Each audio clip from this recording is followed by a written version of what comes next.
E hoje, domingo, dia 18 de outubro, nós estaremos aqui relembrando cenas do nosso aniversário de 6 anos dessa igreja. Haverá um culto novo, culto lá no céu, quando meu Jesus voltar. Eu vou encontrar-te lá no céu, quando meu Jesus voltar. As glórias nunca vi, mas eu sei. Graça e paz vos sejam multiplicadas pelo conhecimento de Deus e de Jesus, nosso Senhor. Eu sou o missionário Eberson Davi. E eu sou a missionária Maria Madalena Davi. E juntamente com as nossas filhas Beatriz e Isabela, estamos aqui em Montargil, Portugal, levando o Cordeiro para as nações. E é com muito prazer que nós vamos estar passando alguns momentos que marcaram esse dia de festividade, momentos especiais. Então vamos iniciar com o versículo que abrimos o culto. Lá em João 4, 36 e 38, e o que ceifa recebe o galardão, e ajunta fruto para a vida eterna, para que assim o que semeia como o que ceifa, ambos se regozijem. Porque nisso é verdadeiro o ditado: um é o que semeia e o outro é o que ceifa, e vós enviei a ceifar onde vós não trabalhaste. Outros trabalharam e vós entraste no seu trabalho. João 4, 36 e 38. E é com esse versículo que nós iniciamos nosso culto de festividade, 6 anos da igreja aqui em Montargil. E iniciamos com a nossa palavra, com a palavra abençoada do nosso amado pastor presidente, pastor Osvaldo. Então, vem participar conosco. Primeiramente, saudar a todos os amados irmãos e irmãs com a graça e a paz de nosso Senhor e Salvador Jesus Cristo. Amém, amados? Amém. Quero também, em nome da Igreja Evangélica Congregacional Ponte-Sorense, parabenizar a missão de Montargil pelo seu 6º aniversário de organização ou reorganização.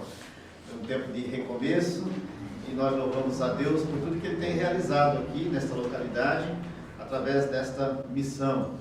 E não tem como a gente não se emocionar, né, num momento como este, porque os nossos olhos estão contemplando as maravilhas do Senhor, a manifestação da graça de Deus sobre esta localidade, sobre Montargil, resgatando vidas, salvando vidas, transformando vidas. E louvado e agradecido seja o nome do Senhor por tudo que Ele tem realizado nessa localidade para o louvor da sua glória. Um planta, outro rega, mas é Deus quem dá o crescimento, né, a cada dia, e que esse crescimento seja abundante, né, nessa localidade em nome de Jesus, e que muitas vidas e muitas famílias sejam alcançadas pelo testemunho do Evangelho precioso de Cristo Jesus. E conforme diz Paulo em Romanos 1,16, o Evangelho é o poder de Deus para a salvação de todo aquele que crê. Então, parabéns, missão de Montargil, por mais um aniversário. Que Deus esteja fortalecendo cada vez mais os amados irmãos, e que os irmãos sejam sempre firmes e constantes e sempre abundantes na obra do Senhor, sabendo que o vosso trabalho não é vão no Senhor. Amém, amados? Amém. E após essa palavra abençoada do nosso querido pastor Osvaldo, amém. nós ouvimos louvores abençoados pela nossa orquestra e o nosso ministério de louvor local. Outro momento muito especial. Vamos ver.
Então, gente, nós estamos passando para vocês vários momentos especiais que marcaram o nosso culto.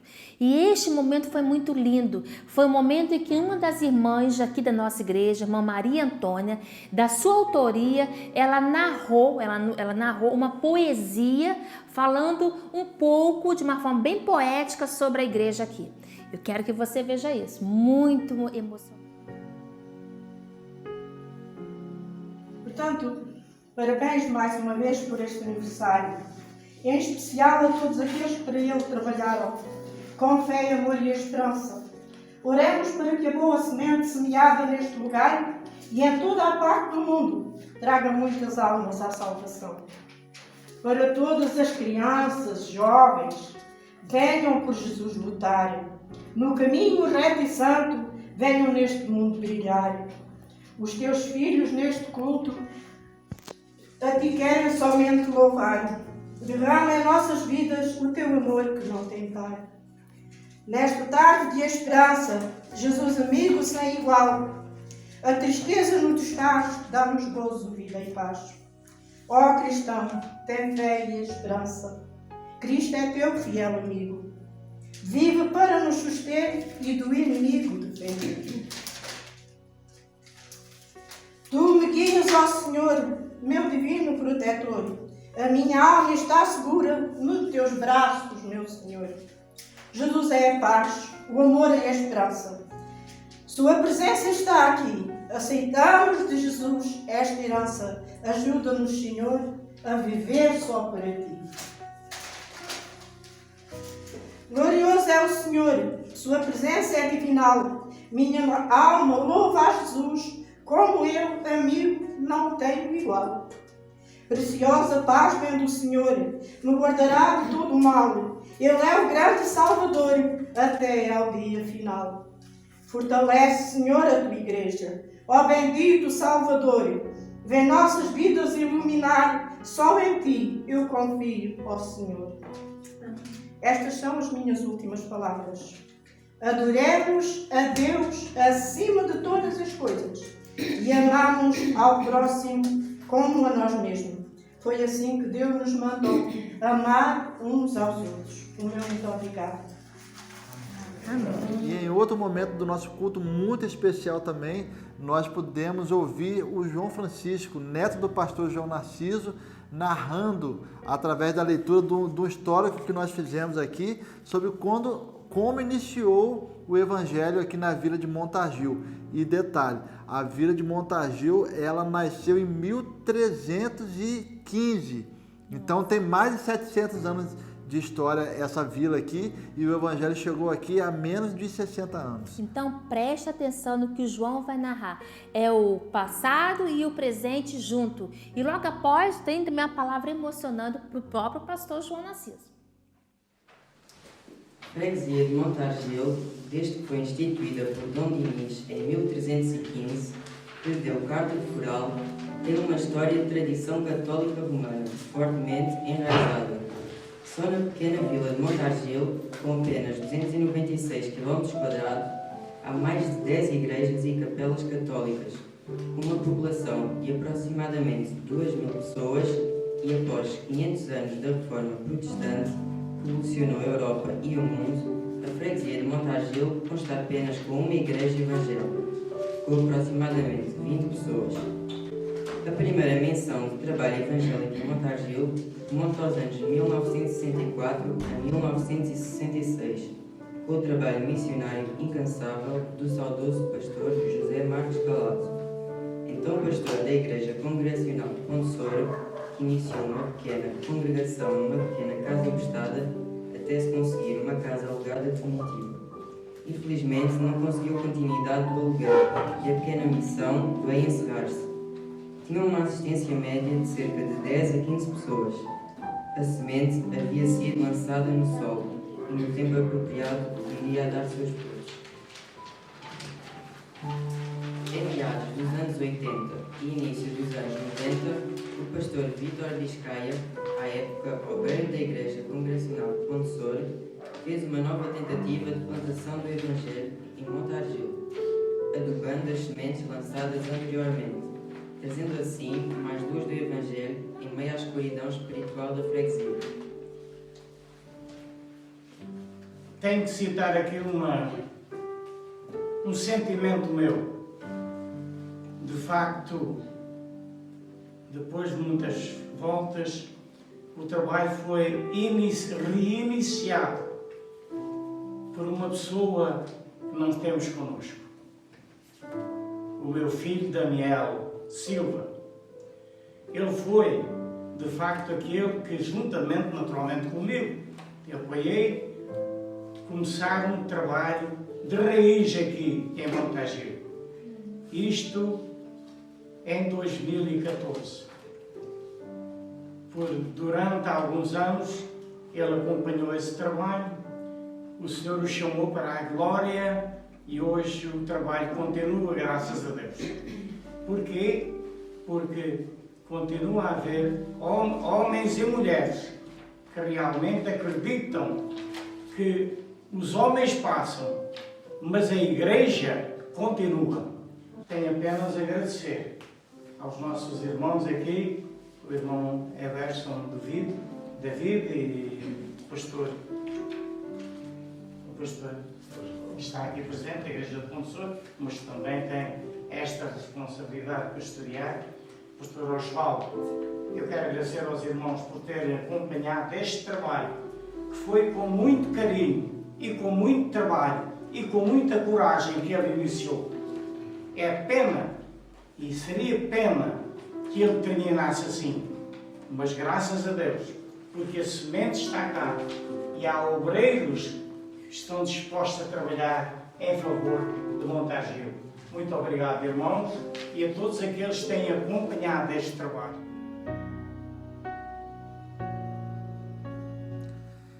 E neste momento nós podemos ouvir a palavra do Senhor através do nosso amado irmão Luiz Lopes. Nossa, foi convidado para estar conosco aqui e foi emocionante a palavra que o irmão Luiz Lopes, que é um dos dirigentes lá em Foros do Arrão, né? E ele foi convidado para estar palestrando nesse culto e foi muito emocionante, cheio e sob a direção do Espírito Santo de Deus. Então, convidamos a todos agora ao momento especial do nosso culto, que é a explanação da palavra de Deus. Então, prontos a sofrer e a morrer, a viver, a sofrer e a morrer por amor do Evangelho? Será que a Igreja de Jesus Cristo dos nossos dias continua a ter como propósito prioritário a pregação, a proclamação do Evangelho de Cristo no auge da pandemia do Covid-19, no auge, no apogeu da pandemia do Covid-19? Será que a Igreja está pronta, está capacitada para desenvolver, para executar um ministério cristão evangelístico completo, segundo o Pacto de Lausanne, que dizia que o Evangelho tem que ser pregado ao coração das pessoas, um Evangelho em que é importante salvar o corpo, mas também salvar a alma. Eu não estou aqui a defender de forma alguma o Evangelho social. É claro que o querigma, é claro que o Evangelho de Cristo é o mais importante, mas apresentando o Evangelho a pessoas, a mendigos na rua, que estão cheios de fome, estão cheios de frio, é importante também levar um prato de sopa. O mundo atual vive momentos ímpares, únicos da sua história. Reparem, irmãos, o mundo inteiro, a aldeia global em que vivemos, a sociedade, a comunidade, vivem momentos nunca antes vividos, numa dimensão terrível, atroz, avassaladora, por causa da dimensão holística, da dimensão terrível e apocalíptica do Covid-19.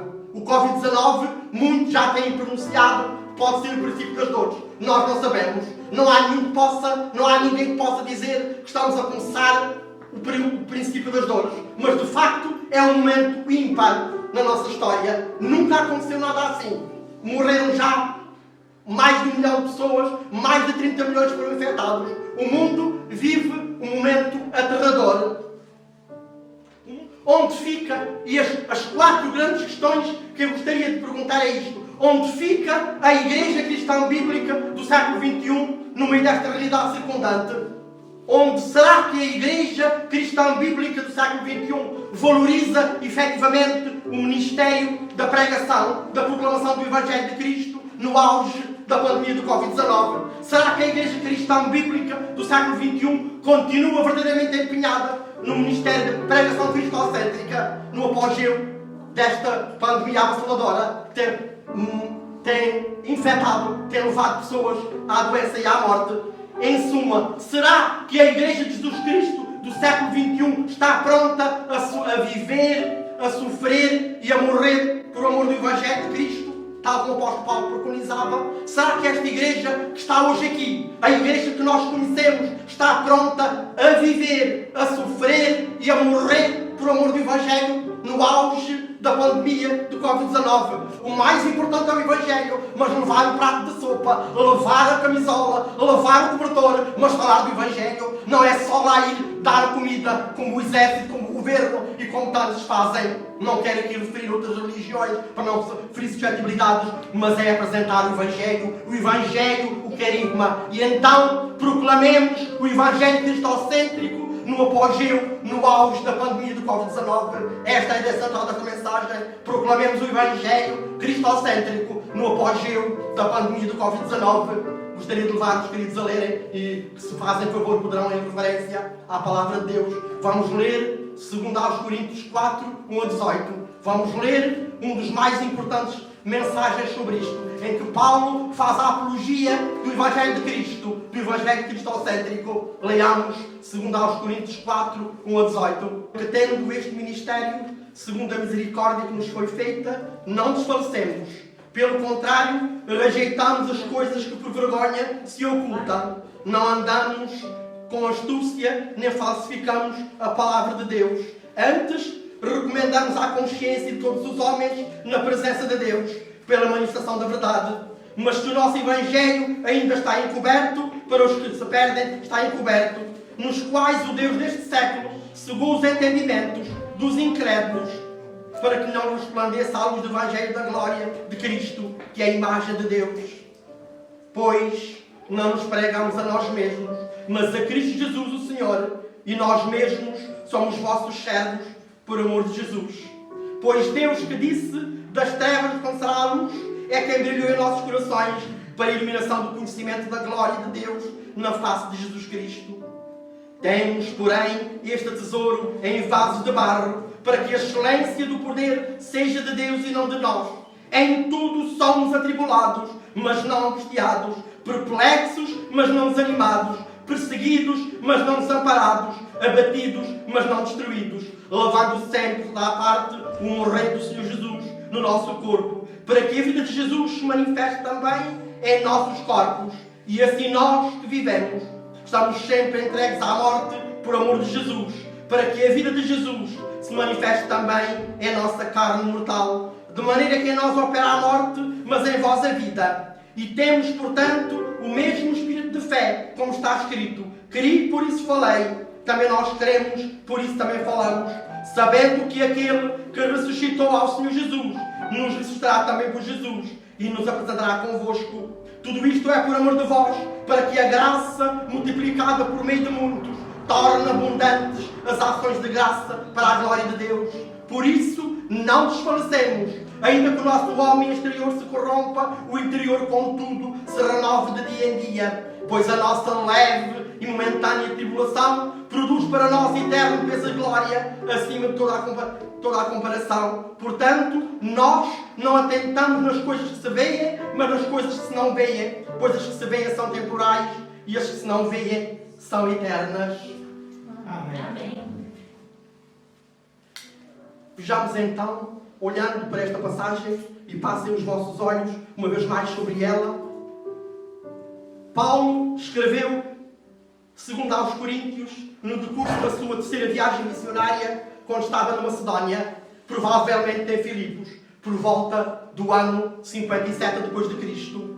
E qual é o tema central da segunda epístola de Paulo aos Coríntios? É a apologia, é a defesa que Paulo faz do seu apostolado, do seu ministério de proclamação do Evangelho de Cristo. Paulo faz aqui nesta epístola a defesa do seu apostolado, a defesa do Evangelho de Cristo. Esta carta, segundo aos Coríntios, é uma das cartas mais pessoais, que mais falam ao coração do Paulo. Aqui Paulo abre o seu coração, ele revela os motivos da sua paixão espiritual, como ele amava a igreja, o amor pela igreja. Paulo, em 2 aos Coríntios 4, 1 a 18, que acabámos de ler, faz a apologia do seu apostolado, do seu ministério de proclamação, de pregação do Evangelho de Cristo. Ele apresenta-nos o quê, irmãos? Reparem, ele apresenta-nos o ministério ideal. Passem agora os vossos olhos sobre os versículos que eu vou dizer. Versículo 1. O Evangelho ideal, um Evangelho que é constante. Versículo 2. O Evangelho que é sincero. Versículo 5. Um Evangelho que é abnegado, triunfante. Reparem a maravilha. 4, 8 e 9. Reparem o que diz. Em tudo somos atribulados, mas não angustiados. Perplexos, mas não desanimados. Perseguidos, mas não desamparados. Abatidos, mas não destruídos. E vou ler o 10 e o 11. Alabando sempre da parte do morrer do Senhor Jesus no nosso corpo, para que a vida de Jesus se manifeste também em nossos corpos. E assim nós que vivemos, estamos sempre entregues à morte por amor de Jesus, para que a vida de Jesus se manifeste também em nossa carne mortal. Este ministério, o motivo predominante é o amor a Cristo. Reparem o versículo 11. O amor a Cristo. Morrer por amor do Evangelho. Morrer por amor de Cristo e o Evangelho espiritual. Reparem no versículo 18. Portanto, nós não atentamos nas coisas que se veem, mas nas coisas que se não veem. Coisas que se veem são temporais e as que se não veem são eternas. Ele fala aqui da dimensão espiritual deste ministério. O mais importante, queridos irmãos, é o Evangelho de Cristo. O mais importante é Cristo. Na igreja de Corinto havia, fazendo agora um pouco o contexto, havia uma oposição ao ministério de Paulo. Havia várias fações, havia várias, digamos, pequenos grupinhos que se opunham, uns que defendiam a atitude judaizante desse Evangelho, havia pessoas que se comportavam mal, e reparem o contexto da cidade de Corinto, uma cidade onde havia uma grande maldade, uma grande idolatria, uma idolatria até de cariz sexual. Havia 1000 prostitutas sagradas no templo, lá nos templos de Corinto. Era uma cidade cheia de coisas terríveis, de idolatria tremenda. Havia fações na igreja. Havia, inclusive na igreja, um homem que vivia com a sua madrasta. Reparem a promiscuidade que havia na igreja de Corinto. Paulo, ele agora tinha que pugnar pela pureza do Evangelho. Ele agora tinha que defender o Evangelho real, o Evangelho de Cristo. Apresentar o Evangelho mais claramente aos cristãos. Reanimá-los a contribuir aquela promessa que eles tinham feito, que iriam contribuir para os crentes em Jerusalém. Ele tinha que pulverizar toda a oposição contra o seu ministério e a autoridade apostólica. O ministério de Paulo estava a ser colocado em causa. Eles estavam a colocar em causa o ministério do apóstolo aos gentios. Daquele que, a caminho de Damasco, tinha sido chamado para o Evangelho. Este grande pregador, o apóstolo aos gentios, ele tinha sido chamado para apresentar o Evangelho de Cristo. E agora ele tinha que fazer uma defesa tremenda. Ele tinha que fazer uma defesa, uma das mais importantes defesas que ele tinha feito até agora. Ele tinha de facto que defender o Evangelho de Cristo. Paulo faz a apologia do seu ministério evangelístico. Ele revela-se um paladino de uma apologética profundamente cristocêntrica. Paulo apresenta-nos aqui uma apologética profundamente cristocêntrica, uma defesa pura do Evangelho, uma defesa verdadeiramente pura. Em meu entender, podemos identificar em 2 Coríntios 4, 1 a 18, 3 grandes postulados, 3 grandes eixos, em que Paulo não só identifica, caracteriza o seu ministério cristocêntrico.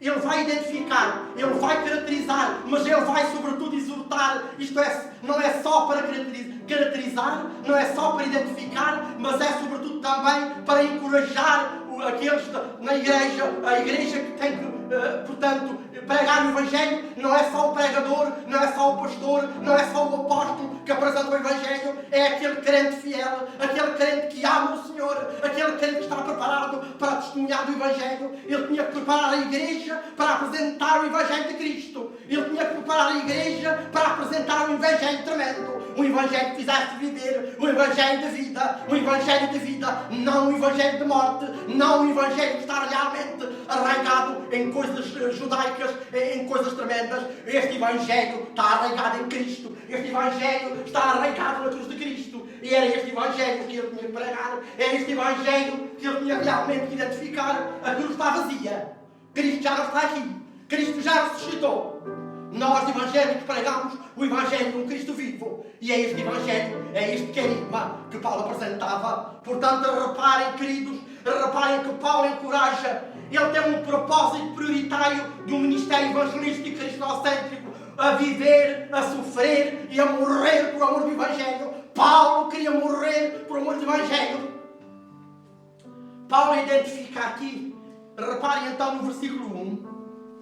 Pelo que tendo este ministério, segundo a misericórdia que nos foi feita, não desfalecemos. E ainda antes de nos apresentar então os 3 postulados, analisemos em pormenor o versículo 1. Paulo identifica o ministério. Ele explica quem é que o atribuiu. E por a causa da sua atribuição. Paulo gosta de ministérios.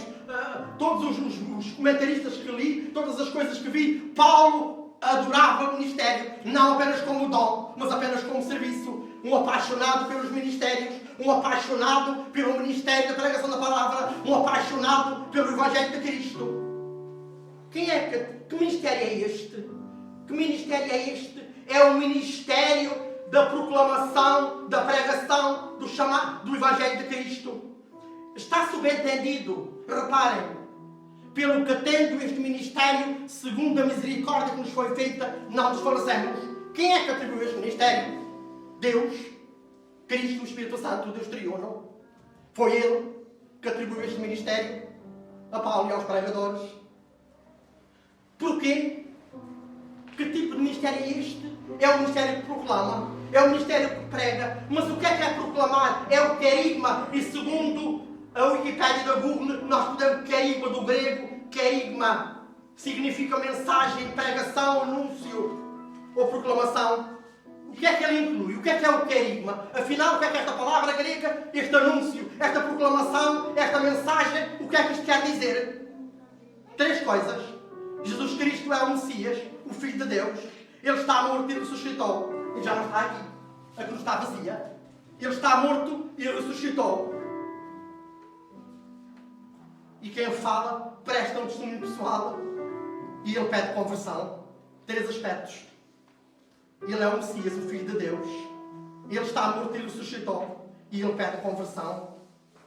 Mesmo uma pessoa sem experiência, uma pessoa que nunca estudou, não é preciso ir a uma escola bíblica, não é preciso ir a um seminário para pregar o Evangelho. Uma pessoa diz assim: eu senti a presença do Senhor, Cristo me salvou. É algo que é tremendo. É uma coisa espiritual. É uma coisa espiritual, irmãos. Qualquer pessoa que não tem estudo nenhum, não é preciso ser um expert disto ou daquilo para apresentar o Evangelho. Não é preciso ser um expert de nada para dizer Cristo, eu amo o Senhor Jesus Cristo, Ele me salvou. Ele é o Messias. Ele morreu e ressuscitou. E Ele quer que eu me entregue a Ele. Isto é o querigma. Este é o querigma que Paulo defendia. Este é o querigma que Paulo apresentava. Reparem então o que é que eu vejo aqui nesta mensagem. Como é que Paulo vai então caracterizar este Evangelho?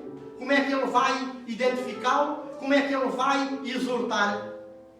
Ele apresenta-nos aqui um ministério de pregação, de proclamação do Evangelho cristão, bíblico-teológico, redentor. Paulo apresenta um Evangelho redentor, salvador da humanidade perdida. Este Evangelho é redentor. Primeiro ponto. Evangelho redentor, salvador da humanidade perdida. Atentem nos versículos 2 a 6. Aí nós vemos essa característica. E o que é que este Evangelho, que é redentor, o que é que ele faz? Esta pregação deste Evangelho pugna o pregador ao apresentar este Evangelho Redentor, o crente ao apresentar este Evangelho Redentor, é um Evangelho, é uma apresentação que pugna pela manifestação da verdade do Evangelho. Reparem no versículo 2. Pelo contrário, rejeitamos as coisas por vergonha se ocultam, não andando com astúcia, nem falsificando a palavra de Deus, antes de recomendar a consciência de todo o homem, na presença de Deus, pela manifestação da verdade. O Evangelho Redentor é a verdade. Pugna este Evangelho ao ser pregado pelo pregador cristão. Pugna pela manifestação da verdade.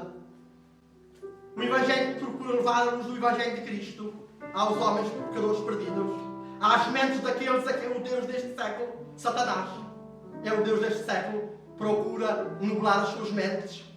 Versículos 3, 4 e 6. Mas se o nosso Evangelho ainda está encoberto, para os que se perdem está encoberto, nos quais o Deus deste século cegou os entendimentos dos homens, dos incrédulos, para que não resplandeça a luz do Evangelho, da glória de Cristo, que é a imagem de Deus. Pois Deus que disse das trevas resplandecerá a luz, e quem brilhou em nossos corações para a iluminação do conhecimento da glória de Deus na face de Cristo. Manifestação da verdade no versículo 2. Levar o Evangelho de Cristo, a luz do Evangelho de Cristo, aliás, nos versículos 3, 4 e 6. Porque não nos pregamos a nós mesmos, mas a Cristo Jesus o Senhor, e nós mesmos somos vossos servos, por amor de Jesus. Versículo 5, versículo-chave, ideia central do texto. Porque não nos pregamos a nós mesmos, mas a Cristo Jesus, o Senhor, e nós mesmos somos vossos servos, por amor de Jesus. Este ministério evangelístico que Paulo defende e caracteriza, este Evangelho, como eu disse, em segundo lugar, sustentador da salvação, ele não só pugna pela pregação do Evangelho cristocêntrico, o Evangelho centrado na pessoa de Cristo, mas também está centrado na excelência do poder de Deus. Reparem no versículo 7. Temos, porém, este tesouro em vasos de barro, para que a excelência e o poder seja de Deus e não de nós. Eu não analisei muito bem, mas estes vasos de barro, nós somos os vasos de barro que podemos transmitir o Evangelho. Somos pecadores, é certo. Muitos já são pecadores, mas salvos. Espalhando o Evangelho, naquela altura, eles também tinham o Evangelho, os rolos do Evangelho, dentro dos vasos de barro. Finalmente, o terceiro e último ponto. Um ministério de proclamação, de pregação do Evangelho cristão sofrido. E aqui reparem, irmãos, é um Evangelho sofrido, é um Evangelho cheio de fé, motivador, encorajador, revelador do amor de Cristo à humanidade incrédula e pecadora. O Evangelho redentor, como eu disse. O Evangelho sustentador e um Evangelho sofrido. Vejam a dualidade que está aqui, a dialética que está aqui deste Evangelho sofrido de Cristo. Repleto de tribulação, ausente de angústia. Repleto de perplexidade, ausente de desânimo. Repleto de perseguição, ausente de desamparo. Repleto de abate, ausente de destruição. Repleto de mortificação corporal e da iminência da morte física no pregador, mas cheio de vida, causador de vida nos incrédulos. E ele é por amor dos pecadores. Reparem no versículo 15. Tudo isto é por amor de vós, para que a graça multiplicada por muitos torne abundantes as ações de graças para a glória de Deus. Sim, por amor dos que pregam o Evangelho, por amor dos cristãos também que pregam, mas por amor dos perdidos, por amor daqueles que precisam de salvação, por amor dos pecadores. Um Evangelho motivador e encorajador, não desfalecido, atentando e acreditando na salvação dos pecadores e na recompensa, reparem, atentando na salvação, mas também na recompensa espiritual divina, na glória eterna dos executantes deste ministério. Paulo sabia, mas ele não fazia por isso. Mas o pregador, aquele servo, será recompensado na glória por apresentar o Evangelho puro de Cristo. Versículos 16, 17 e 18. Por isso não desfalecemos, ainda que o nosso homem exterior se corrompa, o interior quando se renova de dia em dia. pois a nossa leve e momentânea tribulação produz para nós um peso eterno de glória, acima de toda a comparação. Portanto, nós não atentamos nas coisas que se veem, mas nas que se não veem, porque as que se veem são temporais e as que se não veem são eternas. Qual é então a conclusão? Amada Igreja Cristã Evangélica de Montargis, diante da realidade terrível e tenebrosa da pandemia do Covid-19, que teima não só em vislumbrar, mas também em espalhar um cenário, reparem, um cenário dantesco de doença e de morte. Diante desta realidade que quer espelhar um clima terrível, um clima dantesco de morte, de doença, diante desta realidade terrível, então eu vou dizer a conclusão de tudo isto. É urgente, e esta é a exortação. Ao longo dos anos o Senhor tem dado o tom da exortação. É urgente a ação bíblica e o pragmatismo evangélico de uma igreja cristã comprometida com um propósito de ministério de pregação, proclamação do Evangelho cristocêntrico. A igreja tem que estar comprometida com o Evangelho cristocêntrico à medida do que foi defendido, proposto, delineado e executado pelo apóstolo Paulo, que estava pronto a sofrer, a morrer pelo amor do Evangelho, por amor de Cristo. O Evangelho cristocêntrico. Viver, sofrer e morrer por amor do Evangelho. No auge da pandemia do Covid-19, no auge do apogeu da pandemia do Covid-19, viver, sofrer e morrer por amor do Evangelho de Cristo. Houve um católico, em 1972, que escreveu no Éfeso do Soro, há 48 anos atrás. José Marcos Calado, do púlpito da sua amada igreja, transmitiu como ninguém a mensagem de Cristo na Terra. Andou por aldeias, montes e vales, como missionário e apóstolo eleito de Cristo, espalhando por toda a parte a mensagem do Evangelho de Cristo. José Marcos Calado, reparem que foi um católico, Vitor Martins, escreveu isto. José Marcos Calado é bem o símbolo da Igreja Evangélica, a imagem do missionário de Cristo na Terra.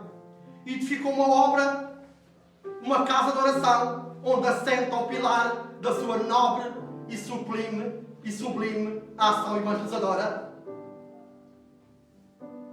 Proclamemos o Evangelho cristocêntrico no apogeu da pandemia do Covid-19. Proclamemos o Evangelho de Cristo. Proclamemos o Evangelho cristocêntrico no auge, no apogeu da pandemia do Covid-19. E que Deus ricamente nos abençoe. Que assim seja, queridos.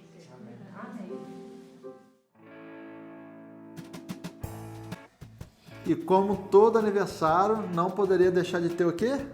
O convívio, né? O bolo. Apesar do coronavírus, né? Nós não podemos partir o bolo dentro do estabelecimento da igreja, mas utilizamos aqui a rua e foi um outro momento muito especial e interessante que até os vizinhos daqui também participaram desse bolo. Então, vamos ver um pouquinho também desse convívio do bolo de aniversário da nossa igreja.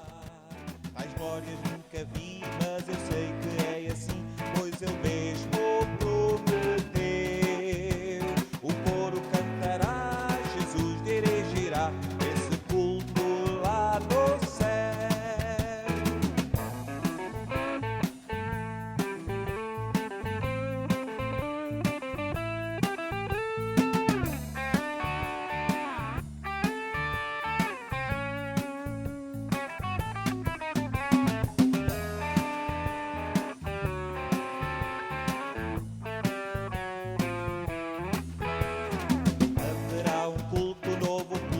No céu, quando meu Jesus voltar, eu vou encontrar-te e encontrar-te lá no céu, quando meu Jesus voltar.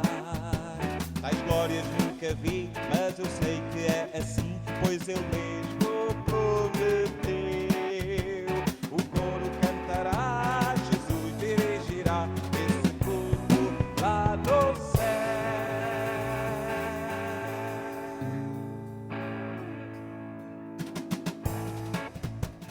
Nossa, né? Foi um culto muito lindo, né, Eberson? Foi uma benção. Uma benção, uma Tremendo. benção.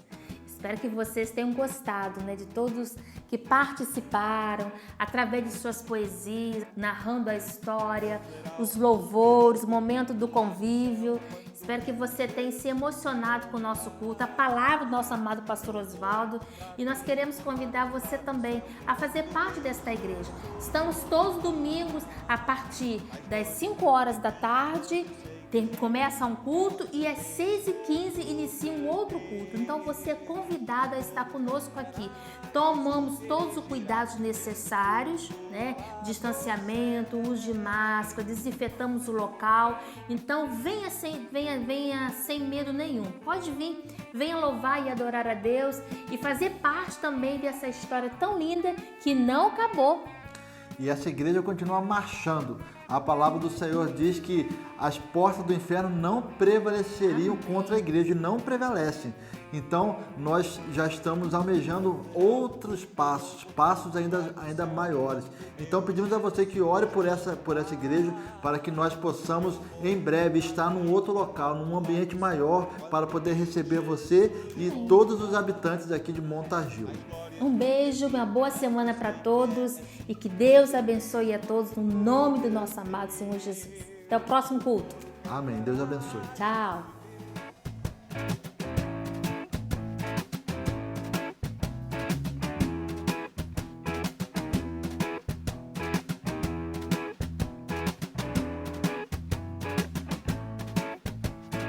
Haverá um